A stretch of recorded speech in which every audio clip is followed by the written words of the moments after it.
What you're looking at are pieces of a life, secretly under surveillance. Photos of my car while I'm at work, at a local mall. Someone tracked Tatiana Phillips' life last summer, move by move. Some images appear to come from license plate reader cameras. Just driving in traffic. Others taken up close, in person. So one of the pictures was taken from right here. Sure was. So who was watching Tatiana? Residency verification documents suggest the school district hired a private investigator and used those photos as evidence. She didn't live in the district and her kids didn't belong here. This is my daughter Messiah's room. But that's exactly where we met Tatiana, in her apartment in Allsip. As you can see, his room is a little bit more cleaner than hers. Less than a mile from her kid's school. She says she's lived in this apartment almost 2 years. They was like really trying to say that we didn't stay here and that I was waking the kids up extra early to commute them to school.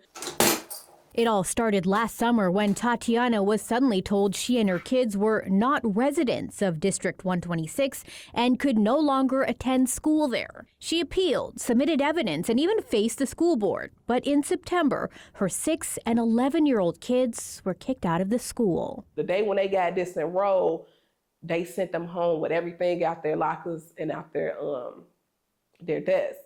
And my son said, Mom, why are we not going to that school no more? For months, we've investigated how District 126 has used license plate reader cameras to verify student eligibility, like in the case of another Allsip mother, Talia Sanchez. I was told that my car was being tracked, and that was the reason why my daughter cannot go to the school district. The district says it can't talk about specific families and declined to comment on the cases here. But when asked generally about its recent investigation efforts, the district said in a statement that it launched a residency crackdown after staff suspected some families were lying about where they lived. And while they're flattered so many families want into their schools, they say they're required to make sure only residents attend. We wanted to know how widespread this surveillance is, so NBC5 Responds requested records from 32 school districts across Chicagoland, including some of the state's top-ranked schools. We found 9 of the 32 used license plate readers. Many districts say they don't use the technology for residency checks, instead claiming they're for potential safety concerns on campus.